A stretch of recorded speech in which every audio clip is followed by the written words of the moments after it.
happening? What's going on? How you doing? What's up? Welcome to episode number 4 of Arring It Out. I am your host, Jamie Arrington.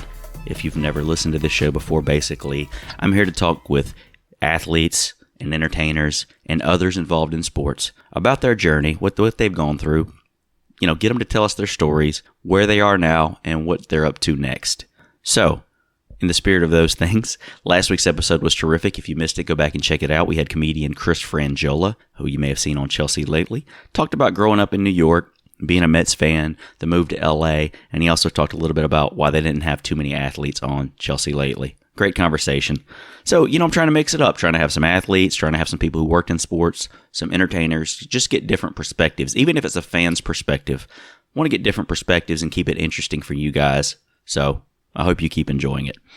This week's episode, got some great stories on this one. This guy has been a good friend of mine for a long time. If you've never listened before, I used to work in the National Football League, National Hockey League, among other places, as a professional mascot. And this guy was one of the first people I met when I made it to that particular level. He's been a great friend, a great guy. I've kept up with him over the years. He spent 12 years as Swoop, the mascot for the Philadelphia Eagles. And then when he finished up that run, his life took a totally different direction, and he moved all the way to the other side of the continental United States to pursue another passion. So this one's going to be a lot of fun. I hope you enjoy it. Ladies and gentlemen, please welcome my guest today, Ryan Hughes.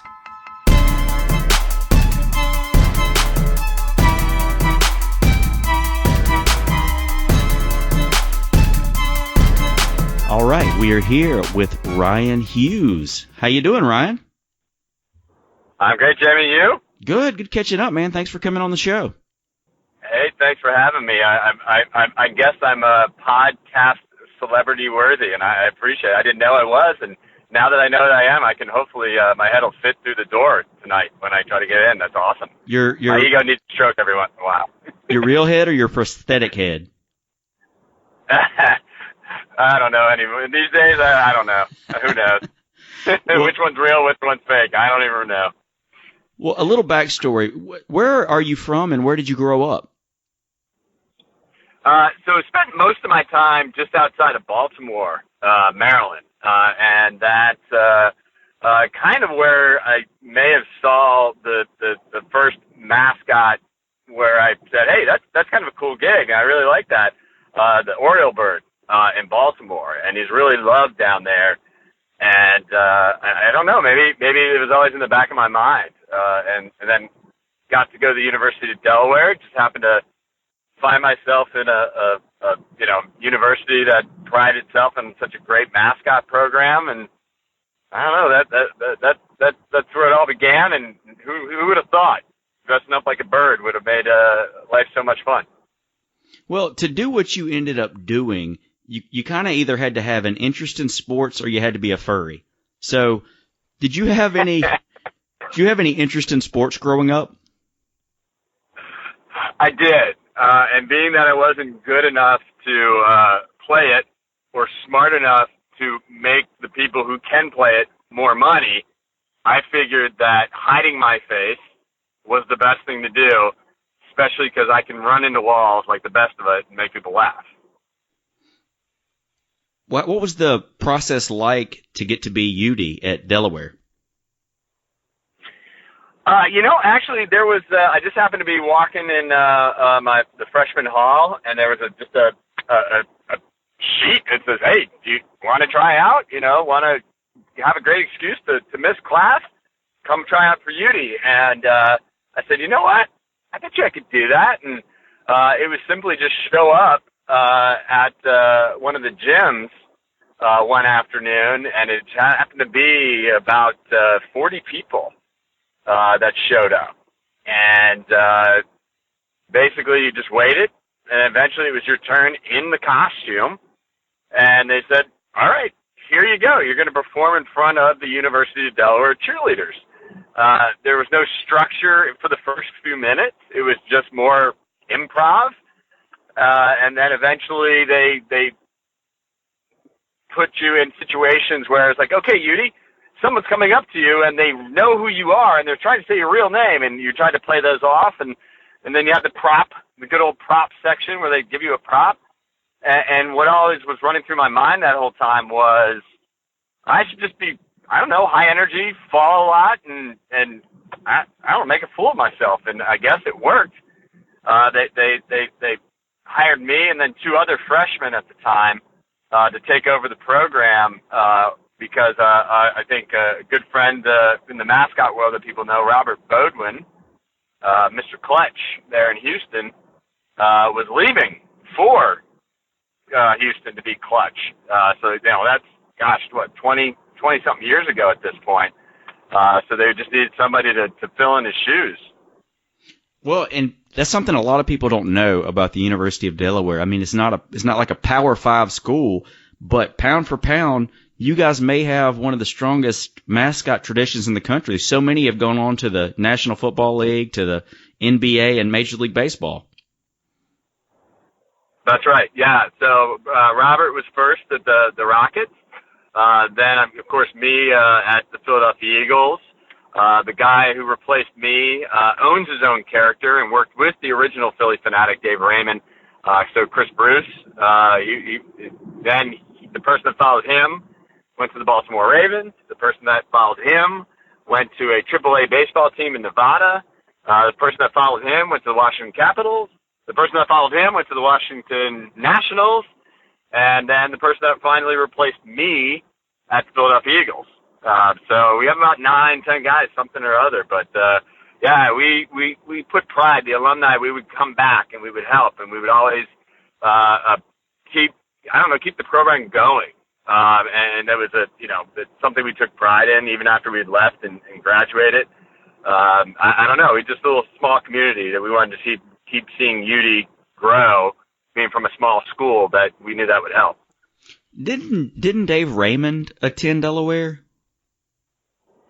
He did, as a punter, actually, for the University of Delaware football team. His dad, Tubby Raymond, was the head football coach at the University of Delaware for like 40 years. In fact, the stadium has been renamed for him. But Dave had no mascot experience. He just happened to be an intern at the Phillies around the time that they were looking to create the Fanatic. Yeah, and for those of you that don't know, Dave Raymond was the original Philly Fanatic, kind of like a pioneer in the world of sports mascots. So it's pretty amazing that you had that many guys go on professionally from one university. Yeah, we're definitely, the other thing, we always like to poke fun at Aubie, a great program, of course, there at Auburn. They would always win the national titles, in college. So we always joke with Aubies. We'd say, you guys won more Heismans, but we made more pros. Well, that's true. No, but talk about, great programs collegiately. Auburn is top notch. No, most definitely. And they had a few guys go to the pros as well. Well, in 1999, you got to be the mascot for the Philadelphia Eagles, Swoop. How did that come about? That's right. A little bit of right time, right place, knowing the right people. It didn't hurt either. Also, getting trained well enough at Delaware, where we, the mascot program wasn't just being an idiot in a costume, but also a business side. But there was an unfortunate situation where the first Swoop was not paying attention during a game and was driving his four-wheeler and not looking where he's going and ran into a security guard during the game. Luckily, she was okay. But as you would imagine, with about 70,000 witnesses, they had to call it quits for him there. So they had let him go right a few months before I was graduating Delaware. And once they started putting some time and effort to look into filling the shoes with Swoop, that was right around the time I started graduating. Was able to put my foot in the door there. show them what I could do. And, they hired me a couple weeks before my senior finals, which made my life a lot easier not having to study. Oh, absolutely. I bet it did. Well, you mentioned the previous Swoop getting into trouble, and I don't really know too many mascots that were good at what they did that didn't get into trouble at one time or another. Did you ever have any run-ins with authority or the law? At the Eagles, I was more worried about my boss's bosses. Every once in a while, I got called into the Joe Banner's office, and it was like going to the principal's office when you're in high school. But the difference was you're like, man, am I getting fired this time? I worried about that. But there was a instance at the University of Delaware where I accidentally just basically cold-cocked some guy who was standing behind me. I didn't know he was there. I knocked the guy, cleaned his clock and felt bad. I didn't, he was cool with it, but a Towson University cop saw me, and he pulled me aside and was ready to arrest me. So that was probably the closest run-in to the law I had. He was a Towson University cop, so, I think the most he could have done was just shine his light, his flashlight in my eyes more than anything. But he gave me a little scare. It seems like there are some guys in the league that their teams would be a little lighter on them and they could get away with a little more. Were you jealous of that? Yeah, no question. I always felt that even though game day was only, 10 days out of the year, all eyes that were important, owners, presidents were on you. It always seemed to be just, I'd have to answer for some of my actions from time to time. So what I thought would be just fine sometimes was not. Well, Philadelphia fans certainly have a reputation that precedes them. What was it like being a prominent mascot in the city of Philadelphia? You know what? It was an honor. Once you were in Philadelphia, you were like family. And let's all be honest. It's the 10%, the bad 10% that give the rest of that 90% a bad name. And I don't know about you, but I don't think I've ever gone into any other football stadium where I felt 100% welcome. But, it doesn't matter where it is. I think Philly, it's just the media's easy out when it comes to Philadelphia. I've been more scared at the Oakland Raiders game than any other place personally. But it is a pride thing. They are tough. They know their sports. They're passionate about their sports, and that's what made it so much fun. And because they were so passionate, I would be hired to be a part of such important things. I'd be hired to be at a wedding reception. I'd be constantly. I'd be hired to be, first birthday parties. The Eagles were part of the family in Philadelphia, and it was awesome. It was. I'd rather be somewhere there where you got allowed 10% than a place where you got a quiet 90%. It was so much fun, and it made the 12 years there just an absolute hoot. How many times did you do a Rocky skit? Not as many times as when Fox would come in and be like, hey, we need to shoot you. And then I'd say, let me guess, I'm running up and down the art museum stairs. And they'd be like, how'd you know? I don't know. It's creativity, I guess. I did finally, I had the Rocky shorts. That was a given. But I actually didn't shoot my own Rocky video skit until Lincoln Financial Field opened.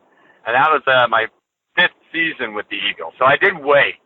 And yeah, from time to time you lean on it, but, when I was running up and down those steps, it was usually because the national media was filming something for a bump, in and out of commercials there. Did you ever have any run-ins with Sylvester Stallone? No, he did. He was there the night Lincoln Financial was open, but it was so hush-hush. Never had a chance to meet him or run into him at all, unfortunately. How about any other celebrities? Did you have any other ones that you may have interacted with from time to time? Yeah, actually, I almost ran over John Bon Jovi once. We were going down the hallway, and I happened to be. He's a great singer, but he looks a lot taller on TV than he actually is. But I was going around the bend into the hallway, and he was going the other way. I dang near just ran right through him. I had to stop, and I was, double take. You're like, oh, it's John Bon Jovi. That's pretty cool. And he looks at me and he's like, hey, where's the restroom? And we had this weird hall where the restrooms were kind of hidden. I was like, oh, it's right over there. It's this weird U-turn. You go here. And it took every ounce of me not to be, just to say, you're halfway there.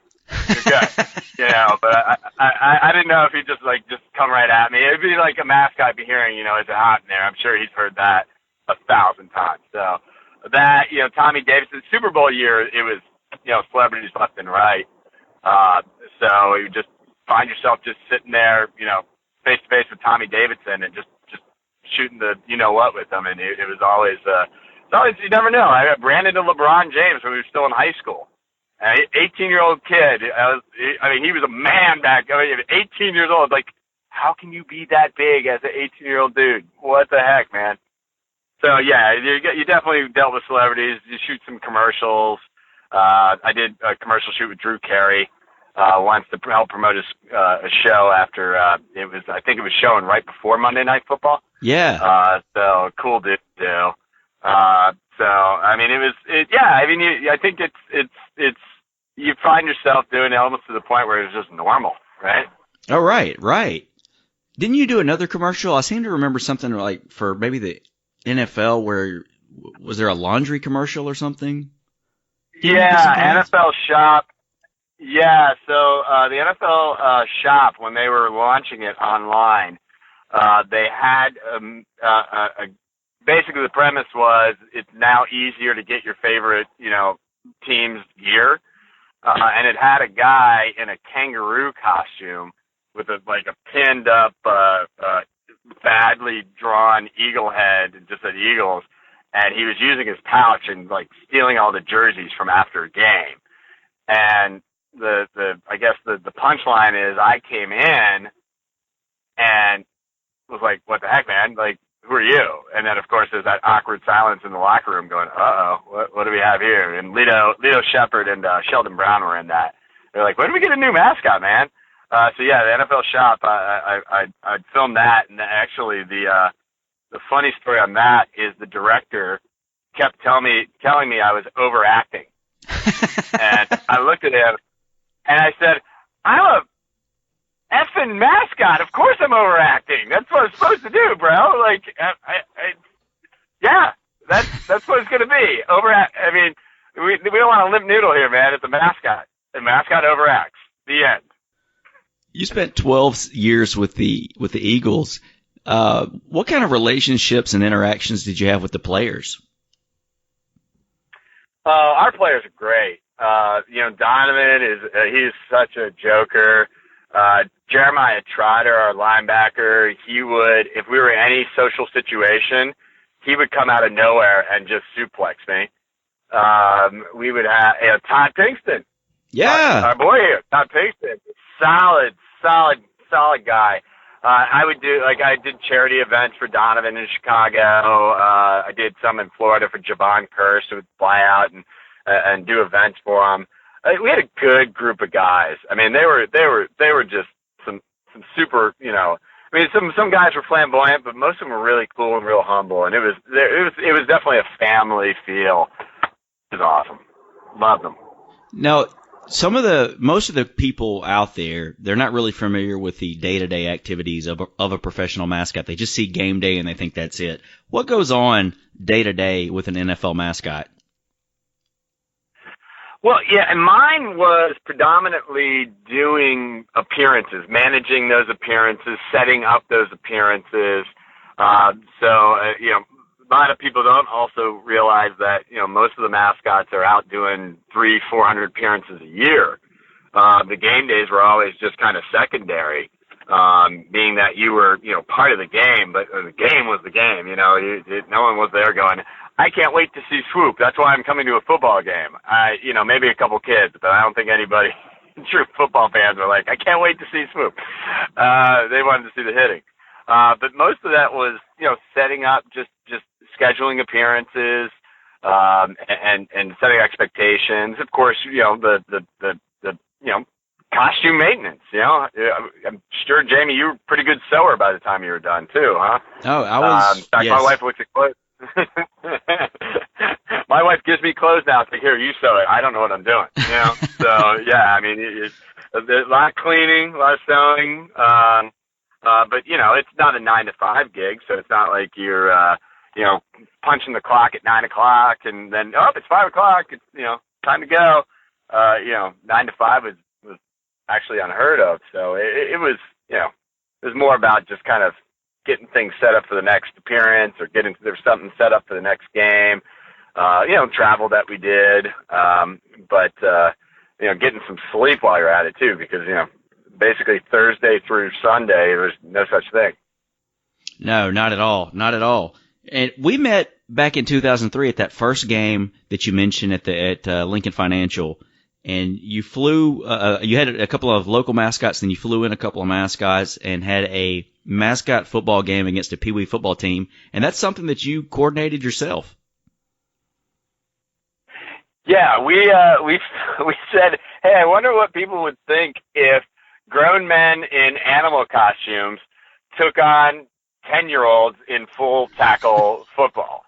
And who would have known that it would have been such a hit? I think most of the people wanted to really see the mascots get creamed, but some of those kids, man, they took some hits. Those kids took some serious hits. So, some serious hits. Actually, there has now down in Houston, we did a game like that, and wouldn't you know, we were playing Derek Carr, quarterback for the Raiders. We played him, his team, being that he was David Carr's little brother, or still is, of course. But we've also done Ed McCaffrey's son was just drafted this year, and we've also played him in Denver. So I'm liking that if you've played the mascots on the big field, you got a small chance of getting into the NFL. That's the way I see it. Wow, that's amazing. And that game in Philadelphia, that ended up NFL Films did a little short on it. Yeah, they were going to shoot a youth football commercial. I think it hit the cutting room floor, but they always used footage from it from time to time that you would see just on NFL commercials. But yeah, no, they did a whole they brought the whole crew. The same crew that filmed the game that day filmed our halftime skit. I'm not sure if they still do this, but for a while there were NFL mascot conventions. What were those like? Oh, it was a good time to, just goof off with some buddies, trade some great ideas, most importantly. And it's in any business, getting to go together with top professionals like that is just a great way to, ironically with these people, brain trust, right? And we do the same stuff. I mean, we would do, of course, publicity stunts and, children's hospitals while we were in Tampa or Philly or Arizona, you name it. But at the other time when we weren't in costume, we'd sit down and say, hey, you know what worked for me really well? This skit. Or I found that people really like this kind of appearance. So, I mean, it was a really, quite honestly, a business meeting where we get together and talk about best practices. I know it's probably not most people will be like, wow, mascot convention. They're probably just goofing off and behind closed doors, just, having a ton of fun. Yeah, I mean, we had a ton of fun, but we were there to help create our characters become a little bit more, locally known, nationally known, you name it. So it was just a good time to get together the proud that made that, and it just kind of come up with best ideas, and let's be honest, copycat. We copycat. Yeah. If it worked in your stadium, it might just work in mine. Well, it got to the point there's not really too many original ideas. So I mean, if you were going to do something and that you knew was going to be successful, it was usually something you stole from somebody else. Right. Well, I mean that it's I think that all jokes have been copied or modified over and over and over again. You put your own twist on it, and you own it. Another opportunity you had to interact with other NFL mascots would be the Pro Bowl. Did you ever make it down to Hawaii? Yeah, I went. I went 5 times. I was invited 7, and I went 5. The Super Bowl year, I had to skip out just in case we won.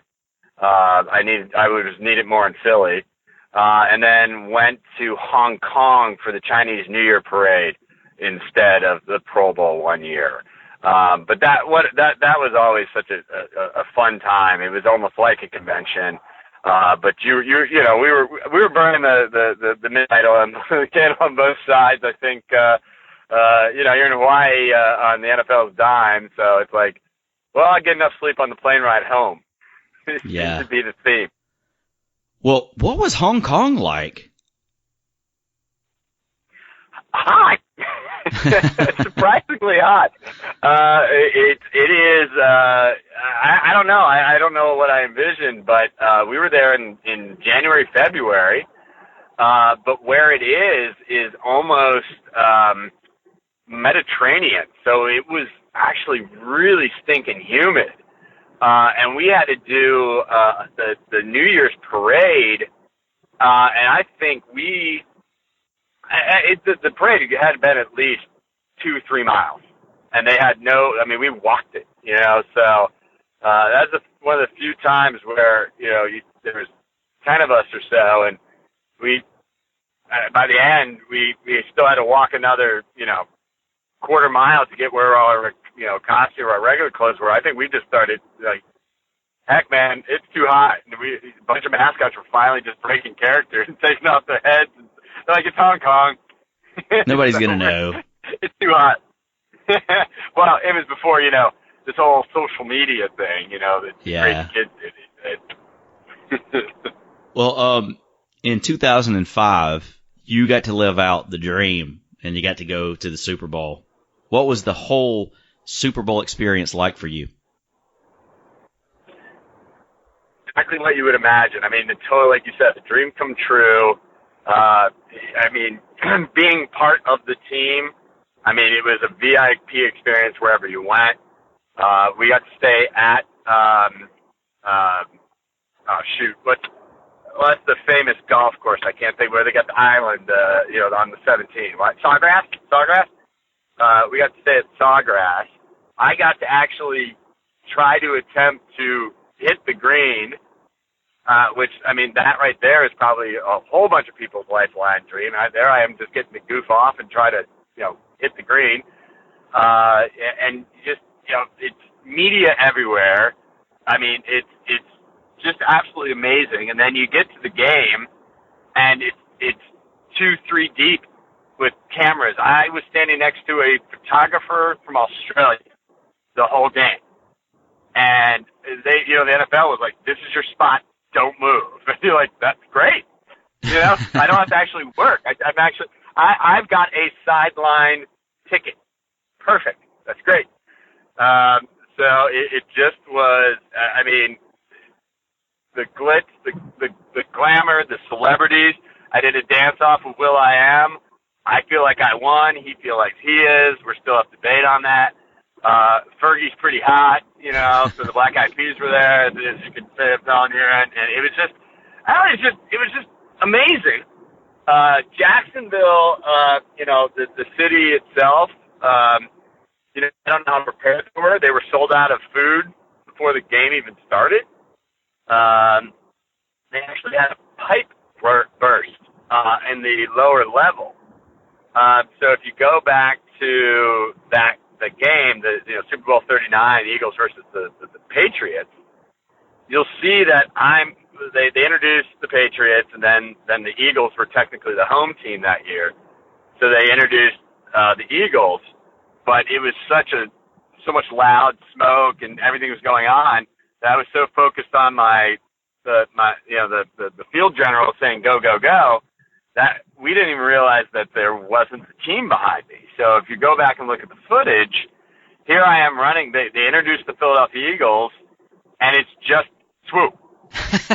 And the reason it was just Swoop, I got all the way. They had me run from corner end zone to corner end zone. I had to slalom through pyro because they're like, all right, there's gonna be pyro there, so don't run over there. So just go left of that. There's gonna be pyro there, go right of that. Okay, yeah, I don't want to catch on fire. That would be something. And I get to the other corner. I turn around, and there's no team behind me. And it's and of course, the first thing I'm thinking is did I run too early? And I'm like, well, no. The guy told me when to go. Come to find out after the game, the pipe that burst in the stadium made the team have to actually walk around the long way of the stadium as opposed to just a little jaunt. So they, left when they were supposed to. Here's a water main line break in the bowels of the stadium, so the team had to turn around, go all the way around to the other side of the stadium, and then they started trickling out. I kid you not, a minute later. So of course I'm just like, what did I do? What did I mess up? And that's kind of the story that I don't think a lot of people know. No. But if you go back, they the Super Bowl. The actual live, the Super Bowl, it shows Swoop for 8 seconds, which is if you do the math, it's $380,000 worth of advertising time, right? And it's that's because they had nothing else to shoot because there was no team. So that's kind of I've actually there's some fans out there in Philly, a couple that bad 10%. One guy who kept saying it was my fault we lost the Super Bowl because I went out too early. Well, I hope he's listening so he can actually find out the real story. So there you go. Wow. And I can't imagine this. I never had to deal with this. I can't imagine being on a sideline and having to stay in a box. Yeah. I know it's the Super Bowl and you could definitely do that, but being confined, I just can't imagine going through a game like that. Well, and it was, I think that the time went so quickly because it was, I know we didn't win, but it was a good game. Very good game. I think it was the first ever Super Bowl that was tied at halftime, if I remember correctly. And at one point, Tom Brady had gotten sacked and fumbled, and that happened 10 feet in front of me, too. So, I happened to be in a spot where there seemed to be some action. The only time I would get to move is when we scored a touchdown, I was allowed to run the flag out in the end zone, which, of course, the ironic part about that is in our own stadiums, the NFL wouldn't let the mascots out on the actual field during game. But at the Super Bowl, they told me I could. So I was like, heck yeah, I'm going to do that. So that was the only time I got that chance to actually go out on the field and move from that spot. That this is your spot, don't move. Why on earth would they have to make a rule where mascots wouldn't be allowed on the field? What could have possibly happened to cause such a thing to come down? Well, I like to blame Curtis probably for everything, Jacksonville. Now, there was a couple different things that happened. You go back, the original Surfer and the Carolina Panthers jumped on a live ball that hadn't been downed yet. Curtis had his run-ins from time to time. Curtis, obviously for people who don't know, Curtis Dvorak, Jackson DeVille, that guy was about as funny as it gets, but he would push the limits, and have a good time. So I think it just came down to the NFL wanting to make sure there weren't any more of those instances happening of, live ball. It's hey, they tell the players what kind of color shoes they wear, so I'm pretty sure they can tell the mascot to stay off the field. Oh, exactly. Well, what are some of your other favorite memories from your time in Philadelphia? The first, the easiest one is my first ever regular season game. was in 1999. We were playing the Arizona Cardinals in Philadelphia, and I was able to facilitate a tandem skydive into the stadium. Oh, wow. And it was the day after my sister's wedding in Baltimore, too. So needless to say, I didn't have a lot of sleep. And we were able to practice that morning because the weather wasn't cooperating the whole week leading up to it. But the gentleman at Free Fall Adventures in New Jersey said, "Hey, guess what? If it's not good weather that day, we wouldn't be able to do it anyways." But I got down, left Baltimore, got into New Jersey around 7 in the morning. Couldn't have asked for a better day. In fact, John at Free Fall said this day was meant for skydiving.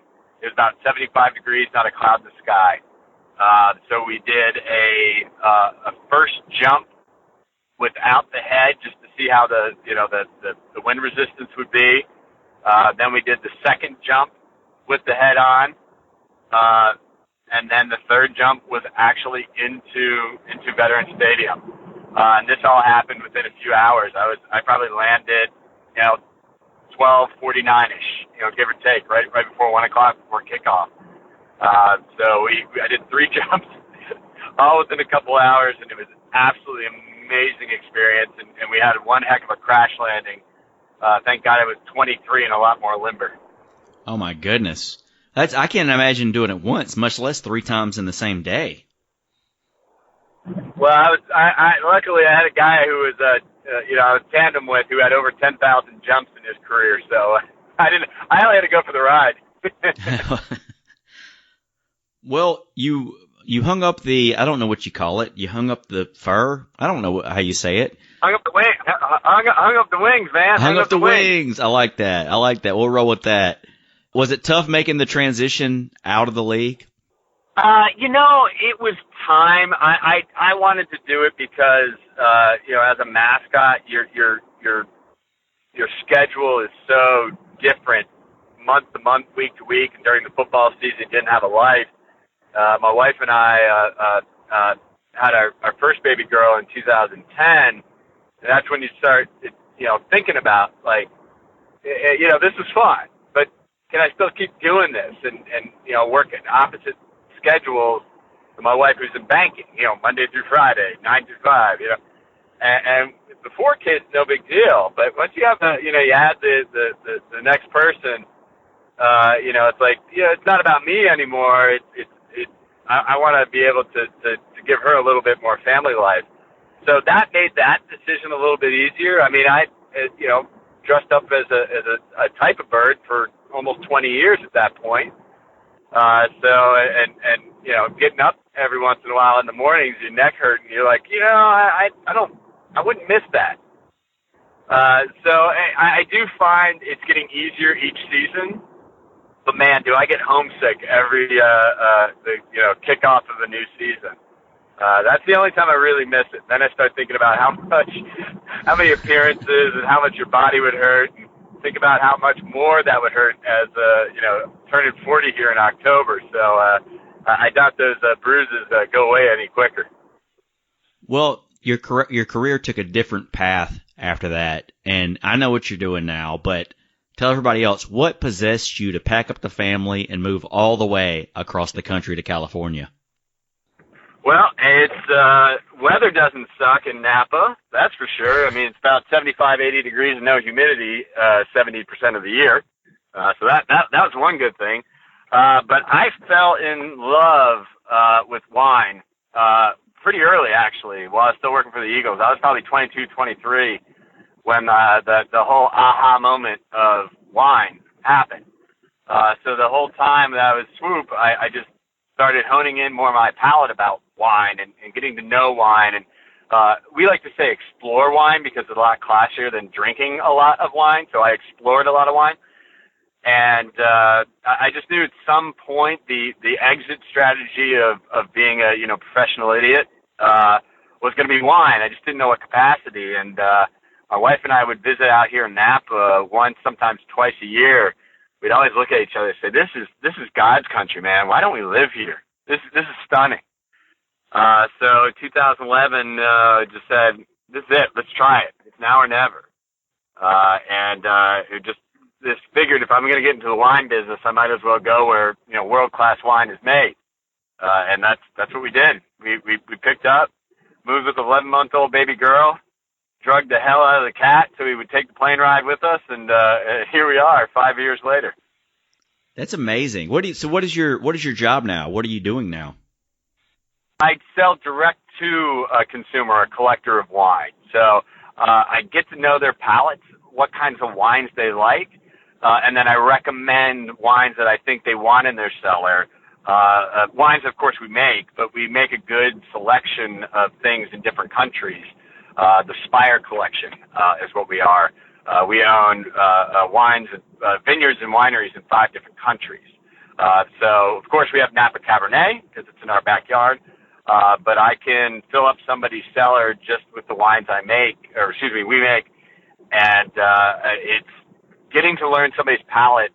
I become their own personal sommelier because I can tell them, no, you don't want this, you want that. And I'm always suggesting different wines that have nothing to do with us too, because it's if you can pretend there's no competition out there, I mean, you're lying to yourself, and people like the honesty. So it's just really, long story short, I sell really, really yummy wine to people. Well, you mentioned kind of, calling it exploring wine. Like, what's a classier way for me to say wine in a box?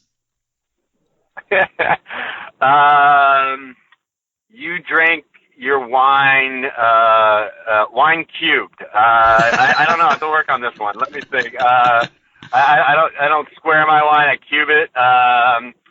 I only drink from 5 liters. I don't know. I mean, I forget what the standard size of a box wine is anymore. I've forgotten a lot. I drink wine straight from the tap. I don't know. I don't know how to spin a classier way than I drink wine from a box. I dig it. Well, the town you're in now, the city you're in now, you have kind of a Philadelphia Eagles connection there. Who is from the area you're in now? So actually, my boss, who I've only been working for about a year now, but more importantly, my good friend. So he makes all the decisions about what, when and why and how we sell our wine. But he is a California boy, born and raised, but fell in love with the Eagles because his oldest brother raised him right to love the Philadelphia Eagles. Don't know how his oldest brother just started liking the Eagles, but I don't care. But he and I had met after the NFC Championship game in Philadelphia. That's how passionate a fan he was. He'd always go to the NFC Championship game. And we get talking, and he works for a smaller winery called Clos Pegase. And he looks at me and goes, I work for that small winery. You probably never heard of it. And I looked at him and I said, it's got a oil painting of a unicorn on it, and you have a Zinfandel you make that I can't get here in Pennsylvania, and it really pisses me off. And he looks at me and goes, we're going to be real good friends really quick, aren't we? It's that moment of stepbrothers. Like, do we just become friends? Yup. It was one of those moments right then and there. So he liked the Eagles. I liked wine. And we actually like each other, too. So it's not just for the good, But he would recruit me for years and years and years. Say, hey, come on, you do the wine thing. Do the wine thing. And before Sienna was born, I was like, no way, man. I got the best gig in the world. And then once Sienna was born, I said, you know what? It's time for me to grow up a little, not a lot. I mean, I'm still selling wine, so a little. Going from Mascot to selling the wine. I'm probably the only guy that changed careers and actually dresses up more than he did prior. Because our business attire as a Mascot was t-shirt and shorts, right? Yeah. So I actually wear like polo shirt and jeans. So my business attire got a little fancier that way. I hope it smells better too. It does, no question. Well, tell me about Dick Vermeil. So he's probably the most famous Philadelphia Eagle here in Napa. Dick is a Calistoga boy, and Calistoga is a small town that makes up Napa Valley, up in the northern part. His family has been growing wine and actually racing cars in the Napa Valley before Napa Valley was Napa Valley, that we know it is today. So he had been a high school coach here up in Calistoga in Napa Valley. Then he went to UCLA and quickly made UCLA a program, a collegiate football program to talk about. And then, had his chance and opportunity with the Philadelphia Eagles back late 70s, and then, of course, took the Eagles to the Super Bowl in 1980 against the Oakland Raiders, which, of course, the irony of that is, he being a California boy, having the Philadelphia Eagles playing a California team. I wonder what Napa Valley. I'm sure the Napa Valley was going to be happy either which way. Whether it was for Dick or whether it was for the Raiders winning the Super Bowl. And, of course, we know how, unfortunately, that went for the Philadelphia Eagles. They did lose that game, unfortunately. Well, Ryan, it's been great catching up, man. Great to share old stories. I know a lot of your colleagues were very disappointed that you didn't get that Super Bowl ring. I was pulling for you. I hate it didn't happen. But it sounds like you had an amazing career. Well, thank you. It was, and it didn't hurt that we were playing the very hated Patriots, too, Oh, yeah, least, absolutely. In my opinion, the hated Patriots. Well, I appreciate the kind words, and thank you for having me, Jamie. It's, like I said, I my head is now a little bit bigger when I'm walking in the home today. I'd be like, honey, I just interviewed on a podcast, and she's going to be like, great, now do the dishes. So, hey, do you mind I do a shameless plug? Not at all. Go ahead. So on Twitter and Instagram, I am Wine Mascot. Feel free. I always have a fun approach on wine and where I'm at right here. So feel free, anybody, if you want some good, see some good wine or see some beautiful landscape, either on Twitter or mostly Instagram at Wine Mascot. You heard the man. Follow him on Instagram. Follow him on Twitter at Wine Mascot. That's at WineMascot. Ryan Hughes, ladies and gentlemen. What a life this guy's getting to lead, 12 years on the NFL sideline, and then you get to go just be around wine all day. I don't know I'm assuming he drinks it. I don't know. I don't know what he's doing with all that. I'm guessing he is. So yeah, amazing stuff. We were talking off the air, and, you really think about it, a lot of these guys that were successful professional mascots can go on and be successful at anything else they do. It takes a special breed of person to do that, and he's showing just that. What an awesome guy, too. I mean, I know I said this to start the show, but, I don't talk to Ryan very often, but when I do, it's always great catching up. He's always a guy that's going to be a great friend, and I was really disappointed he didn't get that Super Bowl ring back in 2005. But best of luck to you, Ryan. Good to catch up. You can follow me on Twitter at Jamie_Arrington. Same thing on Instagram. And this podcast is on Twitter as well at Arring It Out, at ARRINGITOUT. On Facebook, Arring It Out and Jamie Arrington Comedy. This podcast will be up on iTunes, SoundCloud, Google Play, whatever your podcast app is. We're probably on it. Go look us up, Arring It Out. Subscribe. Check out the previous episodes. Give us some feedback. Give us a rating. All of that is appreciated. If you happen to be a Southern Miss fan, I have a Southern Miss podcast. And if you're a Philadelphia Eagles fan, I had a former Eagle on that podcast a few weeks back, a guy by the name of Todd Pinkston. So check that out, supertalk.fm or the Supertalk Mississippi mobile app. You can go find, in the on-demand section, you can find the To The Top gold button. Click on that, listen to all those episodes. Also, my next comedy show, Thursday, July 28th, Last for Life presents Frank Caliendo at the Sanger Theater in Hattiesburg, Mississippi. Yes, that Frank Caliendo from Fox Sunday, ESPN Sunday now, I guess. It's going to be a hilarious show. $50. All the proceeds going to the International Myeloma Foundation or the Forrest General Cancer Center. You can get tickets at lastforlife.com. Next week's going to be an amazing show. You guys be sure to come back with us next week. Check out that. I never like to spill the beans, so I'm not going to start doing it today. But we'll see you next week.